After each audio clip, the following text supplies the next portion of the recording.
नामदार भरत गोगावले यांच्याविषयी शेतकरी कामगार पक्षाच्या चित्रलेखा पाटील यांनी सोशल मीडियावर केलेल्या व्हिडिओ बॉम्ब या खोट्या वक्तव्यामुळे महाड येथील शिवसैनिक आक्रमक झाले। शिवसेनेचे कार्यकर्ते महिला आघाडी यांनी शहरातील मध्यवर्ती असलेल्या छत्रपती शिवाजी महाराज चौकात जमून निदर्शने करीत चित्रलेखा पाटील यांच्या बॅनरला जोडे मारत चित्रलेखा पाटील यांच्या विरोधी घोषणा देत तीव्र निषेध नोंदविला।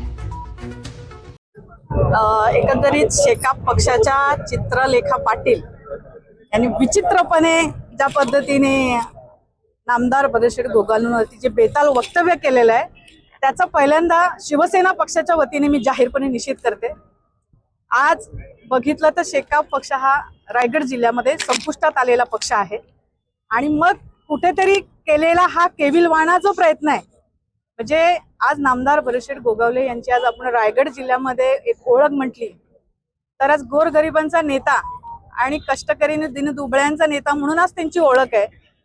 आणि मग ते कुठेतरी आता आज झालेला विधानसभेला असणारा जो काही पराभव आहे किंवा इतर काही गोष्टी आहेत की आज पक्षाला लागलेली गळती आहे, या सगळ्या गोष्टी समोर दिसल्यामुळे केवळ आपला पक्ष वाचवण्यासाठी केलेला हा केविलवाणा प्रयत्न आहे, त्याचा आम्ही जाहीरपणे निषेध करतोय।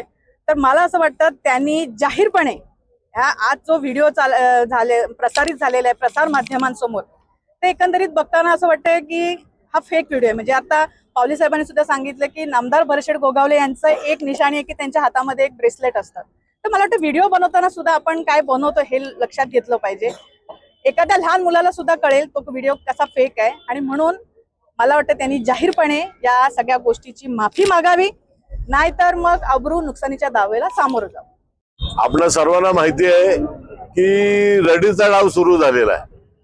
काल ज्या पद्धतीने नामदार भरत गोगावले यांची जी व्हिडिओ व्हायरल केली गेली, म्हणजे लहान मुलाला पण कळल, पण ती ज्या माणसांनी व्हिडिओ व्हायरल केली त्यांनी ती नीट बघावी। तरी ती व्हिडिओ व्हायरल करताना भरत गोगावलेंची मुळामध्ये पूर्ण महाराष्ट्रामध्ये जी ओळख आहे ती ओळख काय की त्यांच्या हातातलं सोन्याचं कडक।